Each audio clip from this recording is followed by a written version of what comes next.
They say some houses are born evil. The house at Willow Creek had a dark past, one that whispered through its walls, lurked in its shadows, and waited for new souls to claim.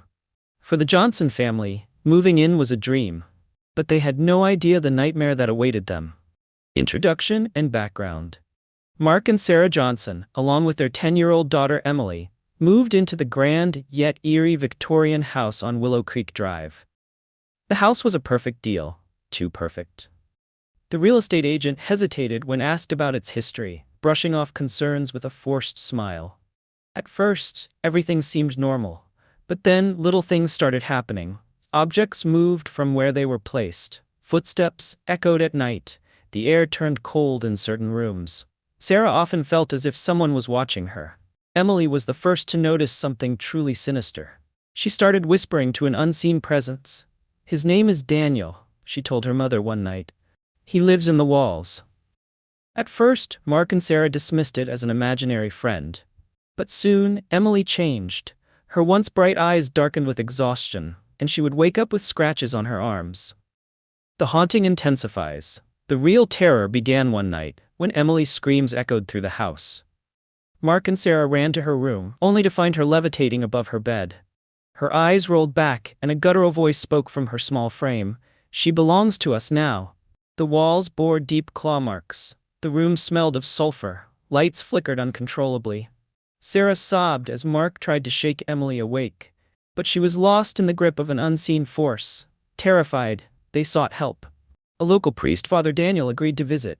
His face paled when he stepped inside. "This is no ordinary spirit," he whispered. "This house is cursed." The exorcism begins. Father Daniel set up candles, holy water, and a crucifix. As soon as he began the ritual, the temperature in the room plummeted. Emily let out a blood-curdling scream, her body convulsing. "You cannot save her," a deep voice growled through her. The priest pressed a crucifix to Emily's forehead. She let out an inhuman shriek, thrashing violently. Shadows moved along the walls, stretching like living entities.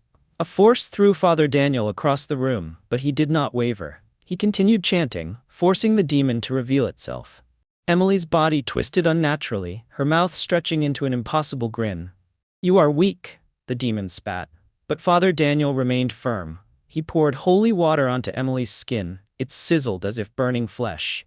The walls trembled, the air thick with dark energy. The final showdown, the priest raised his Bible, reciting the final verses. Emily's body convulsed violently. The entity inside her let out a final, ear-splitting scream as a black mist erupted from her, twisting and shrieking before vanishing into the ceiling. The house trembled one last time. Then, silence. Emily collapsed, unconscious but alive. When she awoke, her eyes were clear.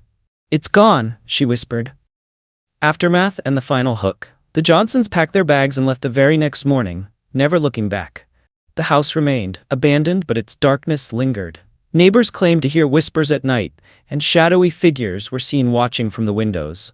Even now the house on Willow Creek waits, hungry for its next victim. Would you dare enter? If you enjoyed this terrifying tale, don't forget to like, share, and subscribe for more spine-chilling horror stories. Hit the bell icon so you never miss an update. Stay safe, and remember, some houses are cursed forever.